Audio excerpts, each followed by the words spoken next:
How's it going, you fantastically wonderful people? I'm Jake the Ashen Hollow. Now, I'm pretty sure that in the previous video I did on Velka that I said that would be my last, but oh how young and naive I was then, to do a final video on her without all the last pieces of the story. So, as bittersweet as it is, this will be my final video and thoughts on Velka, the Goddess of Sin. And of course, even as I said last time, I still thoroughly enjoy the theories I've come up with for her, and still think they each have their own merits and can make sense in certain scenarios, but the upcoming theory is where I've landed on what I think about her and her story. And of course, I've got to give a shout out to my partner in crime, Marty McFly, the guy who always loves talking Velka with me over in my Discord. So I guess the first question to ask is, who do I think Velka is? For a visual representation, I suppose I could show you her statue in the Undead Settlement, but everyone already knows that. Yet there is another statue that I strongly believe is of Velka, and that is this one. Now I know this is and was commonly thought to be Gwyn's wife with the firstborn, but I doubt that that is the case. Consider first that the only deity associated with any birds at all is Velka, though more primarily crows or ravens. Now I don't exactly know what to call this, another statue perhaps, or maybe a decorative candle stand. I don't know, I don't work at IKEA. But you'll notice the birds on either side of the statue of mother and child. Curious indeed. I'd like to also draw your attention to the concept art for the statue from the official Design Works art book for Dark Souls. Towards the top on either side we can see a crow or raven, as I still don't really fucking know the difference between the two, and as I've said before, I'm not as competent in bird law as our dear friend Charlie. I just think that that's super interesting and just screams Velka to me. Unless of course you know any other goddess associated with crows or ravens. Another thing I found interesting, especially since I believe the child Velka is holding in the statue to be Filianor, is that in the concept art underneath each bird is an egg. Now of course, entertaining the thought of the child being a baby Filianor and seeing an egg, I don't think I need to explain the symbolism there. Now there is more evidence as to how and why this statue is Velka and Filianor, but I want to kind of go into explaining the story revolving around it and what I think happened first. So two children of Gwyn we can see in the first game are Guinevere and Gwendolyn, and they both have brownish hair, albeit Gwendolyn's is a bit lighter than his sister's, until up of course we see him devoured by Aldrids and it's white, but that's likely just old age shit. Anyways, my point is that we see these brown-haired children and then boom, Filianor has hair black as night, so I don't think it's too crazy to say Filianor had a different mother than Gwyn's other children, Filianor's mother being Velka. Meaning Gwyn either cheated on or left his wife, or maybe she died, but I guess that's not entirely important. So there's this biblical story about King David that I think meshes perfectly with what I believe happened between Gwyn and Velka, with Gwyn of course playing the role of David. So it goes that one day King David spotted a beautiful woman bathing on her roof. Her name was Bathsheba. I'm not making it up, that's a 1,000-year-old plus pun. Brilliant. Anyways, King David sends someone out to ask her name for him. When he learns who she is, he's a bit upset because he knows she's married. But King David gives in to his sinful temptations and sends out for her anyways. They end up banging and Bathsheba gets pregnant. King David is like, oh shit, how do I cover this up? So he sends for her husband, who is out fighting in a great war, to bring him home so he can bang her and it looks like his baby. It's a foolproof plan for sure. But he comes home and he's like, nah babe, there's no way I can get erect when my boys are out there slaying without me. So he doesn't bet her and King David is in a pickle. So Bathsheba's husband goes back to war and David tells his general to put her husband on the front line so he'll die. I know, right? 2 foolproof plans in a row. This one, however, works. Her husband dies and she grieves, but then she's all like, okay David, we're married now. Alright, so thanks for hanging on through such a roller coaster of a story.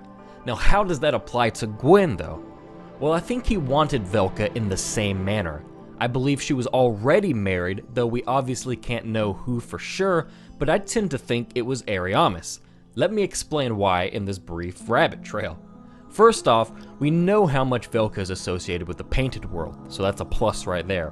When dissecting the name Ariamis, as we lore hunters do, I learned that Ari means not of sin, and Ami means friend or lover.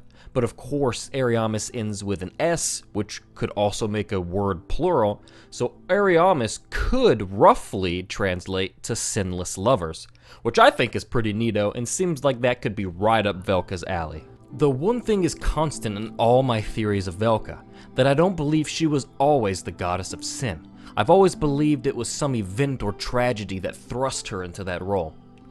So if Ariamis was Velka's husband, it wouldn't be too crazy to think that Gwyn could have had him killed in war. I mean, there was an incredibly great war with the dragons where many died raging on. And we know that the Painted World was not untouched by dragons, as we see the undead dragons guarding the bridge to Priscilla. So here sits a pregnant, grieving Velka in the arms of Gwyn, who we already know to be a master manipulator.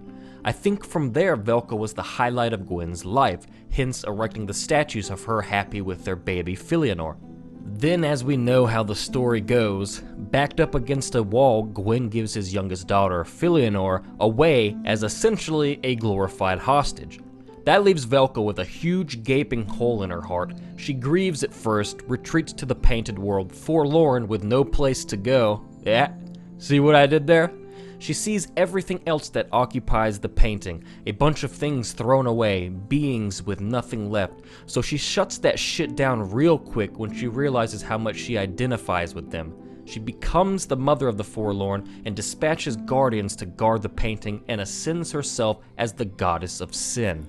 Consider what the painting guardian's armor says. Robe worn by the alabaster cloth guardians of the paintings in Anor Londo offers substantial protection versus magic. Substantial protection versus magic is what I want you to take from that as we now read the Black Cleric robe description.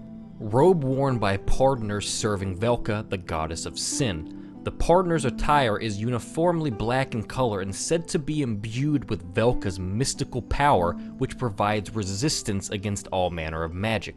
So Velka's mystical power is what provides the magic resistance to both of these armor sets. It seems so obvious that the painting guardians belonged to Velka, and considering the theory I'm presenting makes sense as to why she sent them to their duties. I believe that Velka did all of this in spite of Gwyn, because I mean, there aren't many mothers who wouldn't want to bring down the person who ripped their child away from them in the manner that he did. Now briefly back to her statue in the Undead Chapel, we find here in the very same church Oswald, a pardoner of Velka, which I believe strengthens the case of the statue being Velka. Why would he specifically come to this church? Then there is the mural that is found on both sides of the statue. I've tried to little success to solve the mystery of this mural. I'm not sure what it means, but it was specifically drawn for this game and isn't a borrowed design from anywhere else like some of the paintings in Anor Londo. So I thought that it had to mean something. They wanted this here for a reason. The only thing I could deduct was again the egg that the older man seems to be offering up, which is of course symbolic of Filianor. I also believe that the mural was erected after Filianor was given away, because the man, lion, and goats appear to be giving offerings, and both sides are directed at the mother and child. If you think you can puzzle out the significance of this mural, definitely let me know. It had me stumped. A question you may be asking is, if that baby is Filianor in the statue, why is she holding a sword? Wouldn't that be more akin to the firstborn? Which is a very valid question, and let me explain why I think that she would be holding a sword. Velka goes on to very obviously be the mother to the three sisters who founded the Sable Church of Londor, always a part of her plan to defy Gwyn at every turn. We know each of these three daughters were very proficient at wielding a sword, so perhaps this was something Velka desired for all of her daughters, to be fierce rather than your typical princesses, so her values are seen here in the statue and with her daughters of the Sable Church. Even with the painting guardians seeming so undoubtedly belonging to Velka, look at how much they resemble Filianor. The flowing white gowns, even the cloth hood is braided, giving the illusion of long hair, and the headpieces of both the guardians and Filianor is adorned with a sort of blackish stone, which may actually be quartz, which, check this out, black quartz is called Morian, similar to the Morian blade of the same church founded by Velka's daughters. The Morian blade has 8 branching blades upon it, said to resemble the towers of the Sable Church. And if we look at the Painting Guardian sword, we can see a design that also has 8 protruding branches upon the blade. So that isn't concrete evidence of anything, of course, but with all I've discussed thus far, it's certainly very curious at the least. All the reasons and rhymes presented in this theory of Velka's story arc all line up perfectly with her past and future actions and ambitions. Consider as well the Ring of Sacrifice. It says it was created in a sacrificial rite of Velka. Why else would sacrifice be so impactful to Velka had her own daughter not been essentially sacrificed? Even the rare Ring of Sacrifice foreshadows the other 3 daughters Velka will have, as we can see the silhouettes in the ring. I think all this was always the plan for Velka's story. I was always a bit salty there wasn't much more on Velka in Dark Souls 3, but there was, it was just vague, because her story was already mapped out in 1, we just needed to connect all of the pieces. But those are my final thoughts on Velka the Goddess of Sin. The final of many theories. Now this again doesn't mean that the other theories I've presented on her are obsolete. Maybe even some of them could mesh with this one. I've considered that she could have been the one unaccounted for Chaos Witch, and she could still be in correlation with this final theory. There isn't any way to know for sure, and that's really the beauty of Dark Souls, the infinite possibilities to mold our own stories for the characters of the world, and I think that's really important. So thanks so much for watching, everyone. I was really excited to do this send-off from my Velka theories, and I feel strongly about this being how her story turned out. So long, dear goddess. Perhaps we'll meet again in passing during other future theories, but maybe not. And thank you all for sticking around for all the Velka theories. I know I earned a bit of a reputation because of it. Velka Fanboy 69. But it's been a blast, even though some of you got way too mad that I always talked about my favorite character. But I wouldn't have done it any other way. If you haven't subscribed to me already, I hope that you will, and of course find all my social media links in the description below. Thank you all again, and take care. Until next time. It is only human to commit a sin.